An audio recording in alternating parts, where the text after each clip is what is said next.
Hello. So if you've been following Allie Wolf Creations already, you know that I have been working on a new pattern for an octopus. So this is a large version of an old pattern, has a bit of a Cupid doll head. This is a short pattern, a small pattern of the old one. Notice how boxy and square it is. I wanted to try something new. Created a paper pattern. Paper pattern is no longer existent because I have had to take it apart. I then traced it out on these plastic patterns. Just random pieces of plastic I've gotten. This is 1/2 of the main body, and I made this pattern in such a way that if I use 2 of these, I'm making a female. If I use this one and an alternative, I'm making a male. The alternative makes this side. I line these up butted together so that the ultimate piece is one long piece for this one, and then I have 4 short pieces. So, as I mentioned before, I start with Vegetan. Vegetan is leather, and it is leather that has been tanned using a chemical called tannins that is naturally found in lots of products, including oak leaves, which is where the word vegetan or vegetable tan comes from. When you take Vegetan and you soak it in water, it becomes soft and malleable, and you can twist it, turn it, and it'll tuck up. And when it dries, it'll stay in that shape, which is really cool. It's why when I hold this octopus sideways, its tentacles stay upright. He's nowhere near finished, but that gives you an idea of the value of Vegetan. It also can be dyed, it can be shaped, you can pop holes in it. It's an amazing, amazing natural product. Where we're at right now is I have all my pieces cut out in Vegetan, and I want you to come in close and take a look. We have this side, which is the top of the Vegetan, and it is smooth and it is nice. And if you flip it over, this is the back side of the Vegetan. This is the back side of the Vegetan, and it is very rough. So we don't want this part showing on most of our products. We want this side showing.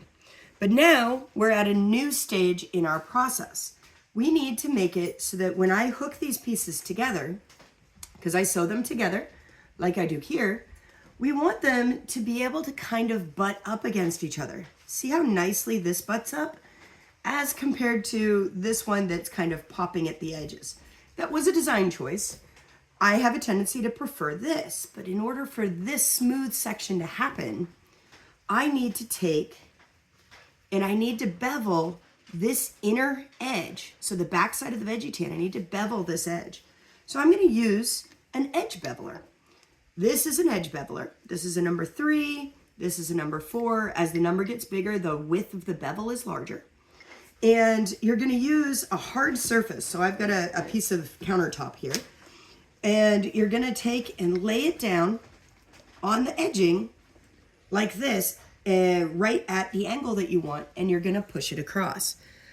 I am going to actually use a 4, maybe even a 5 for this because I want it to sit really nice. So I think I'm going to take a 5. When we do this, or when you've seen this, if you look at your belt, if you have a leather belt or some other leather product, you're going to notice that the edge is rounded and smooth. That is done by taking an edge beveler and beveling both sides and then using a slicker on it.